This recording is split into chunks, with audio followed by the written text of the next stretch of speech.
조선 중기 한양에서 멀지 않은 읍내의 장터 길가였습니다.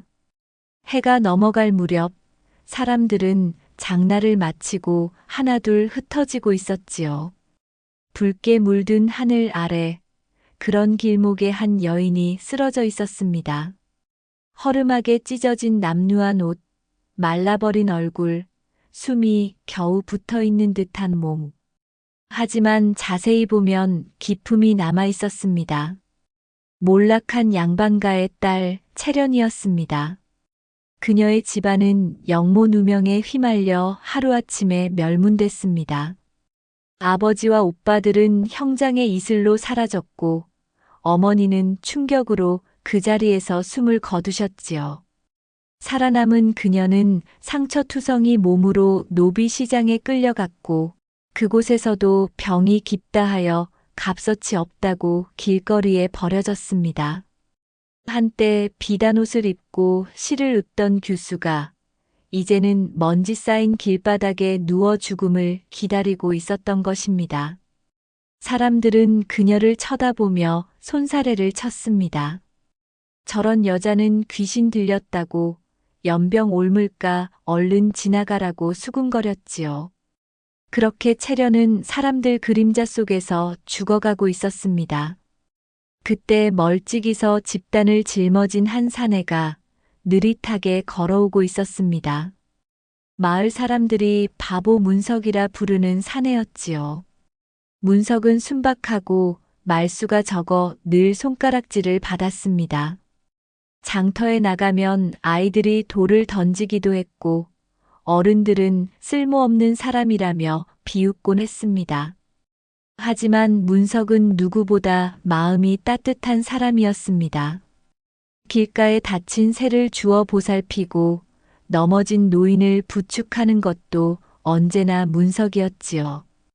그는 길가에 쓰러진 몸을 발견하자 걸음을 멈췄습니다.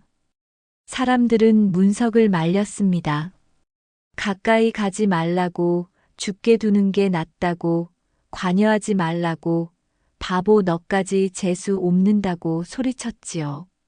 하지만 문석은 아랑곳하지 않았습니다. 그는 조심스럽게 채련의 얼굴을 들어 올렸습니다.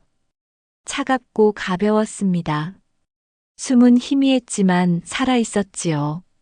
문석은 작은 한숨을 내쉬며 이렇게 두면 죽겠다고, 혼자 두면 안 된다고 중얼거렸습니다.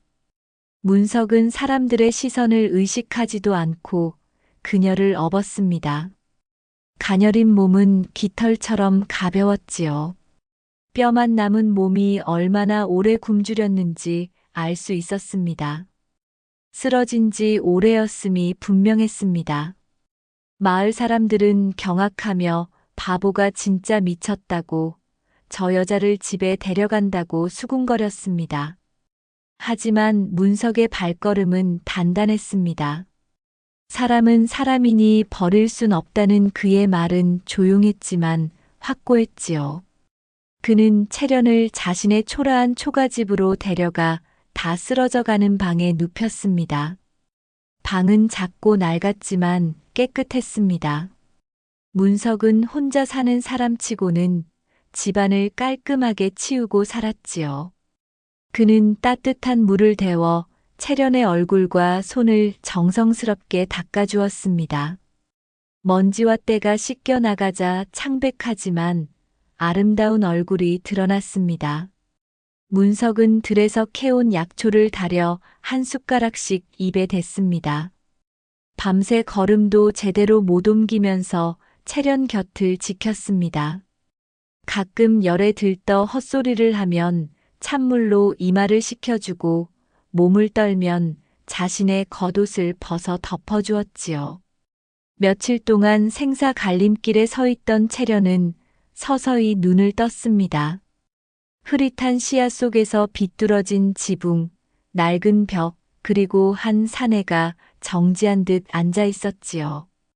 채련의 목소리는 모래알처럼 갈라져 있었습니다. 여기가 어디냐고 물었을 때 문석은 그저 멍하니 웃으며 살아서 다행이라고 일단 쉬어야 한다고 말했습니다. 채련은 한참을 침묵하다가 힘겹게 물었습니다. 왜 자신을 구했느냐고. 모두가 자신을 피했는데 말입니다. 문석은 고개를 극적이며 그냥 버려두는 건 나쁘다고 생각했다고, 이유는 잘 모르겠다고 답했지요. 눈물이 채련의 눈가를 적셨습니다. 그녀는 태어나 처음으로 누군가에게 조건 없는 도움을 받았습니다. 신분도 몸도 이름도 잃은 그녀를 한 사람으로 대해준 이는 오직 문석뿐이었습니다. 양반가 교수였을 때도 수많은 사람들이 그녀를 둘러쌌지만 그들은 모두 신분을 보았지 채련 자신을 본 게 아니었지요. 하지만 문석은 달랐습니다. 그는 쓰러진 한 사람을 보았고 그 사람을 구했습니다. 며칠이 지나 몸을 가눌 수 있게 되자 채련은 문석에게 도울 일이 없겠느냐고 빚이라도 갚고 싶다고 말했습니다. 문석은 허둥대며 손을 저으며 아프면 안 된다고, 누워 있어야 한다고 말했지요. 그 말에 채련은 가볍게 웃으며 자신이 어릴 적부터 바느질과 배틀 짜기를 배웠다고, 배틀만 있다면 천을 짤 수 있다고 말했습니다. 문석은 눈을 동그랗게 뜨며 옷감을 만든다고 되물었고 채련은 팔면 조금이라도 도움이 되겠다고 답했습니다. 그날부터 채련은 초가집 뒤편에 문석이 고쳐놓은 낡은 배틀 앞에 앉았습니다. 그 배틀은 오래전 문석의 어머니가 쓰던 것으로 어머니가 돌아가신 뒤로는 먼지만 쌓여 있었지요. 문석은 며칠 밤을 새워 그 배틀을 정성껏 손질했습니다.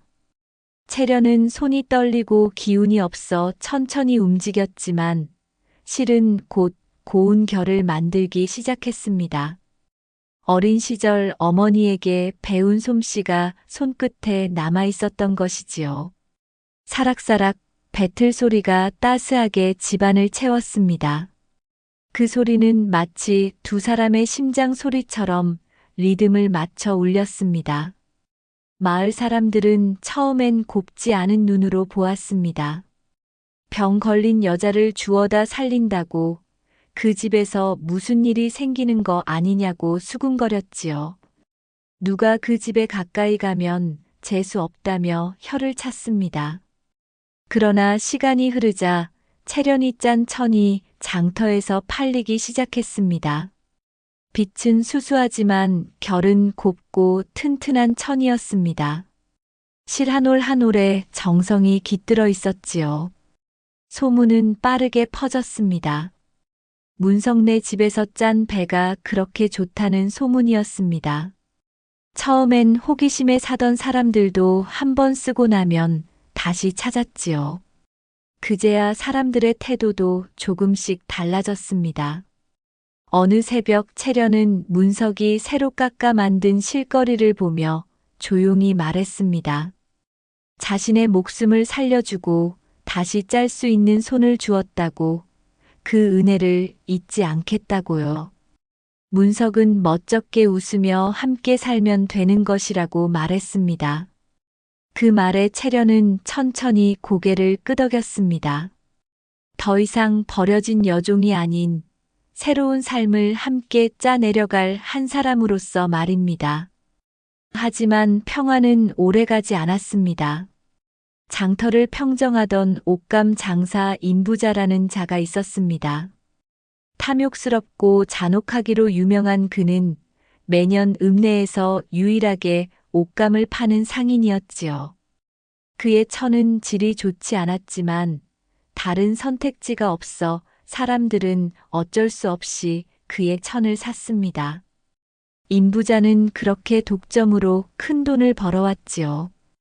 인부자는 요즘 장사가 이상하다며 왜 자신의 천이 안 팔리는지 의아해했습니다. 하인들이 머뭇거리다 답했습니다. 사또댁도 이장댁도 다 문석내 천을 산다고요. 인부자의 얼굴이 일그러졌습니다. 문석, 그 미련한 놈이 무슨 천을 만든다고 화를 냈지요. 하인들은 속삭였습니다. 길에서 주워온 여자가 배를 짠다고 솜씨가 보통이 아니라고요. 임부자는 눈을 가늘게 뜨며 말했습니다. 여자라면 그 천이 그 여자의 솜씨라면 자신의 것이 되어야 한다고요. 그는 즉시 문석의 집으로 향했습니다. 이미 수많은 사람들을 괴롭혀온 임부자에게 가난한 문석네 집은 아무것도 아니었습니다. 임부자는 초가집에 들이닥치며 채련을 위아래로 훑어보았습니다. 과연 솜씨가 좋다며 몸도 괜찮다며 자기 집 첩으로 들어오라고 값은 넉넉히 치르겠다고 말했지요. 부귀영화를 누릴 수 있다고 이런 초라한 집보다 훨씬 나은 삶을 주겠다고 덧붙였습니다. 채련은 단호히 거절했습니다. 자신은 그럴 생각이 없다고요. 문석이 두 팔을 벌려 그녀 앞을 막아섰습니다. 채련은 자신의 사람이라고 다시는 오지 말라고 떨리는 목소리로 말했지요. 임부자는 비웃음을 터뜨렸습니다. 바보 머슴 주제에 감히 대들느냐며 화를 냈습니다. 그는 방을 휘젓고 다니며 배틀을 발로 차부쉈습니다. 쾅 하는 소리와 함께 나무 조각들이 사방으로 흩어졌습니다. 채련이 비명을 질렀습니다. 문석이 달려들었지만 하인들이 문석을 바닥에 눌렀지요. 임부자는 천을 몇 필 들고 가며 말했습니다. 배틀이 필요하면 자기에게 오라고 절대 혼자선 못 고친다고요. 여자가 마음을 바꿀 때까지 기다리겠다며 잔인한 웃음을 남기고 사라졌습니다. 채련은 부서진 배틀 앞에 주저앉아 울었습니다. 그 배틀은 단순한 도구가 아니었습니다. 문석의 어머니가 쓰던 것이자 채련에게 새 삶을 준 것이었지요. 그 소리에 마음이 무너진 사람은 오히려 문석이었습니다. 문석은 채련에게 울지 말라고 자신이 다시 만들겠다고 말했습니다. 채련은 그건 장인이 아니면 어렵다고 문석이 어떻게 하느냐고 물었습니다. 문석은 하면 되는 것이라고 채련이 다시 짤 수 있다면 뭐든 할 수 있다고 답했지요. 문석은 산에 올라가 나무를 자르고 밤새 도끼를 휘둘렀습니다. 배틀 만드는 법을 아는 노인을 찾아가 가르침을 청하기도 했지요. 손바닥은 터져 피가 났고 옷은 땀으로 흠뻑 젖었습니다. 마을 사람들은 또 바보 같은 짓을 한다며 고개를 저었지만 문석은 멈추지 않았습니다. 열흘이 지난 후 배틀의 나무틀이 다시 세워졌습니다. 문석은 이게 자신의 힘으로 만든 배틀이라고 말했습니다. 채련은 손을 휘어 만지며 울었습니다. 문석이 자신에게 준 것 중 가장 귀한 선물이라고 말했지요. 그날 밤 채련은 조용히 말했습니다. 자신을 아내로 받아주겠느냐고요. 문석은 말 대신 고개를 크게 끄덕였습니다. 그 순간 부서졌던 두 사람의 삶이 다시 이어졌습니다. 마을에서는 웅성거렸습니다. 길에서 주워온 여자를 아내로 맞느냐고 바보 문석이 더 바보 같은 짓을 한다고요. 하지만 그들의 조롱과 달리 혼례는 소박하고 따뜻했습니다. 마을의 몇몇 어른들이 조용히 축복했고 채련은 소박한 호치마로 정갈이 혼례를 올렸지요. 두 사람은 서로에게 깊은 절을 올렸습니다. 이제 정말로 한 집, 한 삶이 되었습니다. 혼례를 마친 후 두 사람은 배틀 앞에 나란히 앉았습니다. 채련이 배틀을 짜면 문석이 실을 정리하고 문석이 나무를 다듬으면 채련이 옆에서 차를 내왔지요. 몇 달이 흐른 어느 날 한 사또가 채련을 찾았습니다. 그는 조용히 말했습니다. 당신이 채련 아씨 맞소? 당시 영모는 누명이었다고 진범이 드러났다고요. 채련은 숨을 멈췄습니다. 그러면 자신의 신분은 어찌 되느냐고 물었지요. 사또는 당연히 회복된다고, 재산 일부도 돌려줄 수 있다고 답했습니다. 한양의 큰 집도 밭도 논도 모두 돌려받을 수 있다고 했습니다. 하지만 채련의 대답은 의외였습니다. 자신은 그 삶으로 돌아갈 생각이 없다고, 이미 자신의 자리는 문석 옆이라고 말했습니다. 사또는 놀랐지만 곧 고개를 끄덕였습니다. 그는 이해한다는 표정으로 물러갔지요. 그리고 마을 사람들에게 그 사실을 알렸습니다. 문석의 아내가 원래는 양반가의 규수였다고, 누명이 벗겨졌다고요. 소문은 삽시간에 퍼졌습니다. 길거리에 버려진 줄 알았던 그 여인이 사실은 몰락한 양반의 딸이었다는 것, 그리고 지금은 누명이 벗겨져 신분을 되찾을 수 있게 됐다는 것이었지요. 마을 사람들은 경악했습니다. 어떤 이는 그래서 솜씨가 그렇게 고왔구나 감탄했고, 어떤 이는 문석이 복을 타고났다며 부러워했습니다. 임부자는 그 소식을 듣고 얼굴이 하얗게 질렸습니다. 양반의 딸을 첩으로 삼겠다고 그 집에 쳐들어가 배틀을 부쉈다니 자신이 감히 무슨 짓을 한 것인지 깨달았지요. 그는 허겁지겁 문석의 집으로 찾아가 무릎을 꿇었습니다. 부디 용서해달라고, 그때는 몰라서 그랬다고 애원했습니다. 땅에 이마가 닿도록 절을 했지요. 채련은 조용히 말했습니다. 자신의 신분을 알았다고 해서 태도가 달라지는 것이 옳으냐고, 그때 자신을 짓밟을 때는 몰라도 됐지 않느냐고 물었습니다. 임부자는 말문이 막혔습니다. 채련은 계속 말했습니다. 자신은 복수할 마음이 없다고, 다만 신분이 아니라 사람을 보기를 바란다고요. 다시는 약한 이를 함부로 대하지 말라고 당부했습니다. 임부자는 크게 절을 하고 물러갔습니다. 그날 이후 그는 더 이상 천시장을 독점하지 못했고, 마을은 평온을 되찾았습니다. 임부자는 조금씩 변했습니다. 가난한 이들에게 천을 헐값에 팔기도 하고 어려운 사람을 도왔지요. 시간이 흘렀습니다. 배틀 소리는 끊임없이 초가집을 채웠습니다. 사락사락 채련의 손끝에서 천이 태어나고 그 옆에서 문석은 실을 고르고 장터에 나갈 준비를 했지요. 이제 사람들은 문석을 바보라 부르지 않았습니다. 양반 부인을 아내로 둔 집안의 신랑, 천을 짜는 채련 부인의 남편, 그렇게 불렸습니다. 하지만 문석과 채련에게 그런 것들은 중요하지 않았습니다. 신분이 회복됐든 안 됐든 그들에게는 서로가 전부였으니까요.